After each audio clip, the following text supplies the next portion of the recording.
अस्सलाम वालेकुम स्टूडेंट्स। आज हमारा टॉपिक है सेल में न्यूक्लियस। न्यूक्लियस को हम ग्रीक में कहेंगे karyon. Nucleus is said to be a largest organelle of cell, largest organelle of the cell. It is also said to be a most prominent organelle of cell. अगर cell में हम दूसरे organelles देखेंगे तो सब में ये क्लियर नज़र आने वाला ऑर्गेनेल है, इस वजह से कहेंगे most prominent organelle of the cell. और न्यूक्लियस को कहते हैं brain of the cell, director of cell.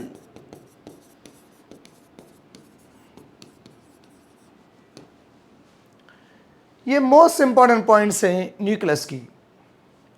Nucleus को डिस्कवर किया था रॉबर्ट ब्राउन ने।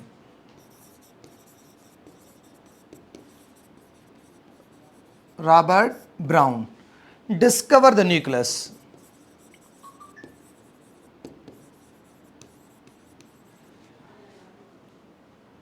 ओके, अब न्यूक्लियस जो होगा प्लांट्स के अंदर और एनिमल्स के अंदर, प्लांट्स के अंदर लार्ज वैक्यूल होता है, ये सेल वॉल, इसके अंदर लार्ज वैक्यूल होगा। तो लार्ज वैक्यूल की वजह से जो न्यूक्लियस होगा वो साइड में प्रेजेंट होगा, यहां पे ये न्यूक्लियस।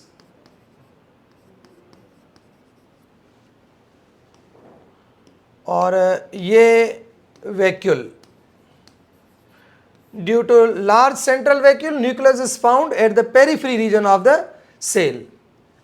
पर ये किस में होगा? सिर्फ प्लांट सेल के अंदर। एनिमल सेल में ये सेल, तो इसमें न्यूक्लियस जो होगा वो सेंटर पे प्रेजेंट होगा यहाँ पर, क्योंकि इसमें जो वैक्यूल्स होते हैं वो वैक्यूल्स बिल्कुल स्मॉलर होंगे, छोटे होंगे। इस वजह से एनिमल्स में कहेंगे सेंट्रल वैक्यूल।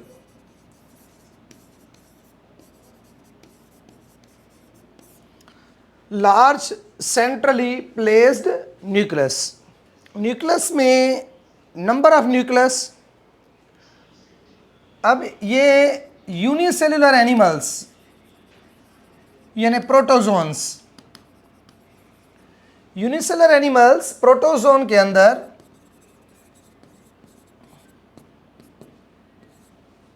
जैसे एमोबा, इसके अंदर सिंगल न्यूक्लियस होगा। जबकि दूसरा प्रोटोजोन जैसे पैरामीशियम, इसमें दो न्यूक्लियस होंगे, माइक्रोन्यूक्लियस एंड मैक्रोन्यूक्लियस। माइक्रोन्यूक्लियस ये डिवीजन में हेल्प करता है, सेल जब डिवाइड होगा, पैरामीशियम जब डिवाइड होगा। मैक्रोन्यूक्लियस इन्वॉल्व होगा मेटाबॉलिज्म में। यहाँ पे एमोबा में एक न्यूक्लियस, पैरामीशियम में दो न्यूक्लियस। ओके, इसके बाद जब बात करेंगे फंजाई की, तो फंजाई के अंदर जो accepted mycelium, accepted mycelium, accepted mycelium कैसे होगी? इस तरीके से, ये असेप्टेड माइसीलियम है। इसके अंदर बहुत सारे न्यूक्लियस होंगे, मल्टी न्यूक्लिएटेड होगी। तो इसके लिए एक टर्म यूज़ करते हैं हम, सेनोसाइटिक। सेनोसाइटिक मीन्स मल्टी न्यूक्लिएटेड। तो माइसीलियम में, एसेप्टेड माइसीलियम में बहुत सारे न्यूक्लियस होंगे। एमोबा में एक न्यूक्लियस होगा, पैरामीशियम में दो न्यूक्लियस होंगे। अब बात करते हैं मसल्स की। मसल्स में 3 टाइप्स होते हैं, स्मूथ मसल्स जिसे स्ट्रिएटेड कहेंगे, और cardiac muscles, skeletal muscles. Smooth muscles के अंदर, ये स्मूथ मसल्स हैं, इसके अंदर एक न्यूक्लियस, सिंगल न्यूक्लियस होगा, और इसके बाद ये कार्डिक मसल्स के हर एक सेल के अंदर 2 न्यूक्लियस होंगे, तो ये डाई न्यूक्लिएटेड होंगे, यूनिन्यूक्लिएटेड। कौन सी? Smooth muscles. और बाय भी कहते हैं, डाई भी कहेंगे। तो डाई न्यूक्लिएटेड किस में होगा? कार्डिक मसल्स में। स्केलेटल मसल्स में, ये स्केलेटल मसल्स,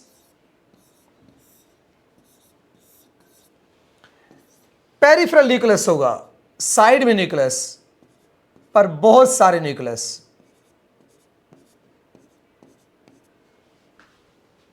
कहेंगे मल्टी न्यूक्लिएटेड। बहुत सारे न्यूक्लियस होंगे स्केलेटल मसल्स में। पर अब ये तो हमने कहा कि एक न्यूक्लियस, 2 न्यूक्लियस, बहुत सारे न्यूक्लियस, पर ऐसे कौन से सेल्स हैं जिसके अंदर न्यूक्लियस ही नहीं होगा? नॉन न्यूक्लिएटेड कंडीशन किस में होगी? नॉन न्यूक्लिएटेड कंडीशन होगी मैच्योर आरबीसी में, प्रोकैरियोट्स में, सीव एलिमेंट्स में, इनमें न्यूक्लियस एब्सेंट होगा, नॉन न्यूक्लिएटेड होंगे। तो ये कंडीशन हो गई न्यूक्लियस के नंबर के हिसाब से इसकी डिवीजन। अब हम पढ़ेंगे न्यूक्लियस की स्ट्रक्चर ऑफ न्यूक्लियस की स्ट्रक्चर में देखें, जो वॉलीबॉल होता है ना, जो हम खेलते हैं, उसी तरीके का न्यूक्लियस होता है गोल, उसमें एक जगह पे एक पॉइंट लगती है, तो वो पोर होता है उसका। तो इसी तरीके से देखें, एक गोल स्ट्रक्चर है, यहाँ पे बहुत सारी पॉइंट्स हैं, ये पॉइंट्स, इन पॉइंट्स को हम नाम देंगे न्यूक्लियर पोर। तो इनको हम क्या कहेंगे? Nuclear pore. तो ये जो होंगे ये न्यूक्लियर पोर्स। अब इसके अंदर यहाँ पे अगर एक साइड से हम कट करेंगे इसको, तो ये जो रीजन है पूरे का पूरा, इस रीजन को हम नाम देंगे न्यूक्लियोप्लाज्म। ये वाला पूरा रीजन, इसे हम नाम देंगे न्यूक्लियोप्लाज्म। और यहाँ पर न्यूक्लियर पोर्स ये इस साइड पे हैं, तो यहाँ पर ये वाला पोर, यहाँ पे ये पोर्स होंगे, इन्हें हम क्या कहेंगे? Nuclear pores. न्यूक्लियर पोर्स का काम क्या होता है? बाहर वाला ये जो वाइटिश पार्ट है, इसे हम क्या नाम देंगे? साइटोप्लाज्म। अब साइटोप्लाज्म और न्यूक्लियोप्लाज्म के बीच में मटेरियल्स की एक्सचेंज होगी, तो ये किसके थ्रू होगी? ये होगी न्यूक्लियर पोर के थ्रू। न्यूक्लियर पोर की स्ट्रक्चर डिटेल में मैं आप लोगों को समझाता हूँ। तो इसके बाद जो न्यूक्लियोप्लाज्म है, इसके अंदर कौन कौन सी चीज़ें होंगी? इसके अंदर न्यूक्लियोलस होता है, न्यूक्लियोलस सिंगुलर, न्यूक्लियोलाई प्लूरल। कितने हो सकते हैं सेल के अंदर? ये 1 से लेकर 4 तक न्यूक्लियोलाई हो सकते हैं, ठीक है। इसके अलावा इसके अंदर क्रोमोटिन प्रेजेंट होंगे, ऐसे भी हम कह सकते हैं क्रोमोटिन मटेरियल। या तो क्रोमोटिन होंगे या क्रोमोटिन मटेरियल होगा। क्रोमोटिन मटेरियल कौन सा होता है? जो क्रोमोटिन की फॉर्मेशन में इन्वॉल्व हो, जैसे कि डीएनए, जैसे कि हिस्टोन प्रोटीन, जैसे कि काइनेटोकोर प्रोटीन, जैसे कि सेंट्रोमेयर। तो ये सब मिलके क्रोमोटिन बनाएंगे और क्रोमोटिन क्रोमोसोम बनाएगा, ठीक है। अब इसके अलावा यहाँ पर स्कैटर्ड राइबोसोम्स भी होंगे जो न्यूक्लियोलस से बनते हैं।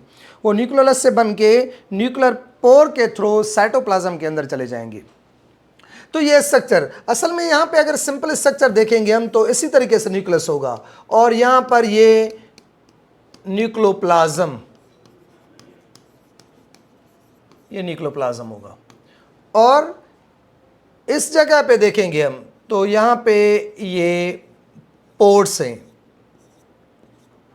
इनको हम नाम देंगे न्यूक्लियर पोर्ट्स। ठीक है, ये वाली जो स्ट्रक्चर आप लोगों को नजर आ रही है, ये वाली, इस स्ट्रक्चर को नाम देंगे न्यूक्लियोलस या न्यूक्लियोलाई, जो यहां पे मैंने लिखा हुआ है। ओके, अब नेक्स्ट में हम इसकी इंटरनल स्ट्रक्चर देखते हैं। अब माइक्रोस्कोपिक स्ट्रक्चर देखें न्यूक्लियस की, तो यहां पे देखें ये न्यूक्लियर पोर है, ये वाला, ये वाले सब न्यूक्लियर पोर्ट्स, ये न्यूक्लियर पोर्ट्स हैं। और इसके बाद न्यूक्लियर पोर में यहाँ पर जो न्यूक्लियस है डबल मेम्ब्रेन बाउंडेड ऑर्गेनेल है, दो मेम्ब्रेन्स हैं, outer membrane and inner membrane. इसके अंदर ये वाला पूरा पोर्शन, इस पोर्शन को हम नाम देंगे न्यूक्लियोप्लाज्म। इसे हम क्या नाम देंगे? न्यूक्लियोप्लाज्म।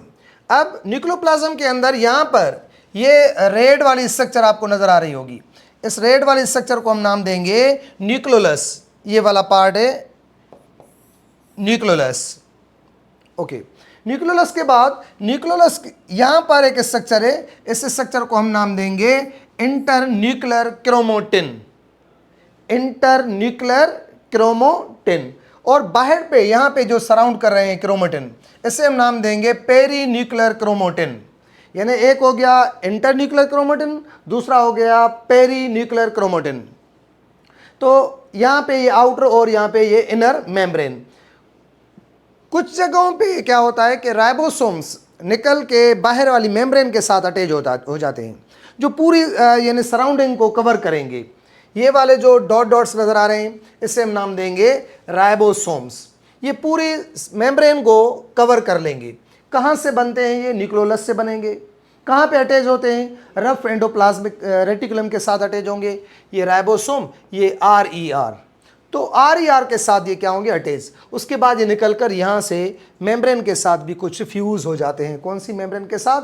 आउटर मेम्ब्रेन के साथ ये फ्यूज़ होंगे। अब यहाँ पे स्ट्रक्चर देखें हम के जो ये क्रोमोटिन है, इस क्रोमोटिन के क्या नाम देंगे हम? पेरीन्यूक्लियर क्रोमोटिन। पेरीन्यूक्लियर क्रोमोटिन यहाँ पर भी इस जगह पे, यहाँ पे बीच में पेरीन्यूक्लियर क्रोमोटिन प्रेजेंट नहीं है। इस स्पेस को हम कहेंगे पेरीन्यूक्लियर स्पेस। ये जो स्पेस है, जिस जगह पे क्रोमोटिन प्रेजेंट नहीं है, उस स्पेस को हम नाम देंगे पेरीन्यूक्लियर क्रोमोटिन। ओके, अब नेक्स्ट में हम आएंगे कि ये जो स्ट्रक्चर्स हैं, ये पोर्ट्स, ये यहाँ पर भी पोर्ट्स, इसकी अल्ट्रा स्ट्रक्चर देखेंगे। इसकी अल्ट्रा स्ट्रक्चर देखेंगे तो ये है सेंट्रल पोर। ये वाला पोर्शन यहाँ से लेकर यहाँ तक, ये सेंट्रल पोर है। और ये वाली लिपिड मेम्ब्रेन है, nuclear membrane, double nuclear membrane. और ये जो स्ट्रक्चर है, इन्हें हम कहेंगे साइटोप्लाज्मिक रिंग्स। ये नज़र आ रही हैं आपको, ये वाली, यहाँ पे भी, ये वाली भी, इनको हम नाम क्या देंगे? Cytoplasmic rings. इसके अलावा यहाँ पे साइटोप्लाज्मिक रिंग के साथ ये देखें, ये स्ट्रक्चर है, इस रिंग के साथ यहाँ पे क्या प्रेजेंट होगा? फिलामेंट्स, जिसे हम नाम देंगे साइटोप्लाज्मिक फिलामेंट्स। ये सराउंड करेगा किसको? न्यूक्लियर पोर को। और नीचे यहाँ पे न्यूक्लियर बास्केट होगा और ये प्रोटीन्स होंगी, ये पूरी कवर करेंगी किसको? न्यूक्लियर पोर को कवर करेंगी। अब स्ट्रक्चर पे आते हैं किसकी?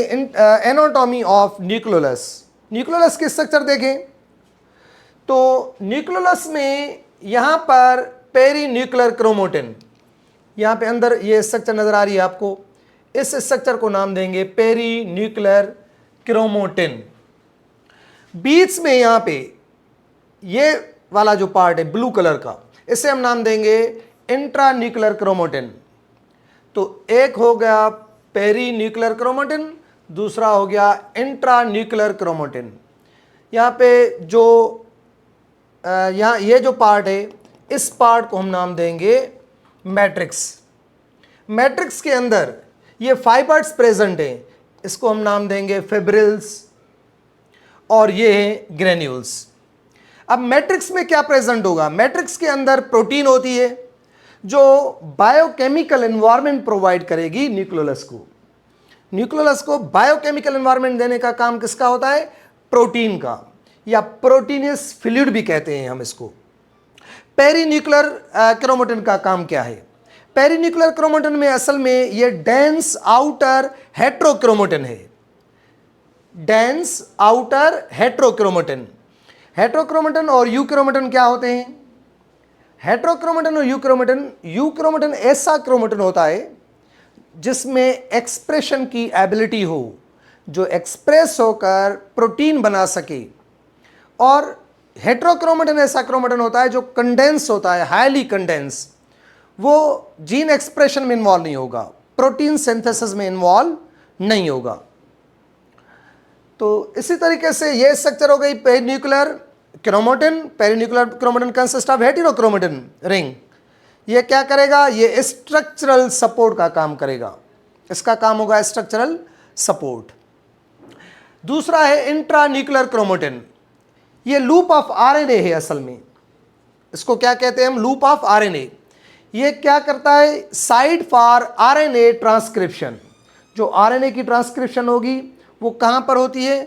इंट्रान्यूक्लियर क्रोमेटिन पे। और फिब्रिल्स का काम है, ये प्री आरएनए जो होता है, प्री आरएनए में प्रोटीन के साथ एसोसिएशन में होगा। Granules involve in the maturation and assemblance of RNAs with ribosomes. ये स्ट्रक्चर हो गई न्यूक्लियोलस की। ओके, अब न्यूक्लियोलस का काम क्या है? न्यूक्लियोलस का काम है storage of RNA, storage of RNA. दूसरा काम है सिंथेसिस ऑफ राइबोसोम्स। राइबोसोम की सिंथेसिस की वजह से न्यूक्लियोलस को हम राइबोसोमल फैक्ट्री कहते हैं। राइबोसोमल फैक्ट्री यानी कहां से राइबोसोम बनते हैं? वो न्यूक्लियोलस से। अब न्यूक्लियोलस कहां से बनेगा? न्यूक्लियोलस बनता है सैटेलाइट से, सैटेलाइट डीएनए। ये बनता है सेकेंडरी कंस्ट्रक्शन से। ये डिटेल में पढ़ाता हूं मैं, सेकेंडरी कंस्ट्रक्शन क्या है, सैटेलाइट क्या है। बहरहाल सेकेंडरी कंस्ट्रक्शन के बाद किसकी डेवलपमेंट होगी? सैटेलाइट की। और सैटेलाइट इन्वॉल्व होता है न्यूक्लियोलस की फॉर्मेशन में, और न्यूक्लियोलस इन्वॉल्व होता है राइबोसोम की फॉर्मेशन में। ये बहुत इंपॉर्टेंट पॉइंट्स हैं एमसीक्यूज की, कि कौन सा पार्ट किससे ओरिजिनेट होता है। तो सेकेंडरी कंस्ट्रक्शन सैटेलाइट, सैटेलाइट से न्यूक्लियोलस बनता है, और ये न्यूक्लियोलस इन्वॉल्व होगा सिंथेसिस ऑफ राइबोसोम्स। इसके अलावा एक डिफरेंट फंक्शन भी होता है न्यूक्लियोलस का। इसका फंक्शन होता है, ये जब स्पिंडल फॉर्मेशन होती है तो इसमें स्पिंडल फॉर्मेशन में ये हेल्प करता है। स्पिंडल फॉर्मेशन करवाएगा नहीं, पर ये क्या करेगा? उसकी फॉर्मेशन में हेल्प करेगा। स्पिंडल फॉर्मेशन कहाँ से बनती है? सेंट्रियोल से बनती है एनिमल्स के अंदर, प्लांट्स के अंदर माइक्रोट्यूब्यूल से बनते हैं। पर इनकी हेल्प कौन करेगा? हेल्प करेगा nucleolus. Nucleolus also involve to help the synthesis of spindle fibres. ये काम हो गया न्यूक्लियोलस का।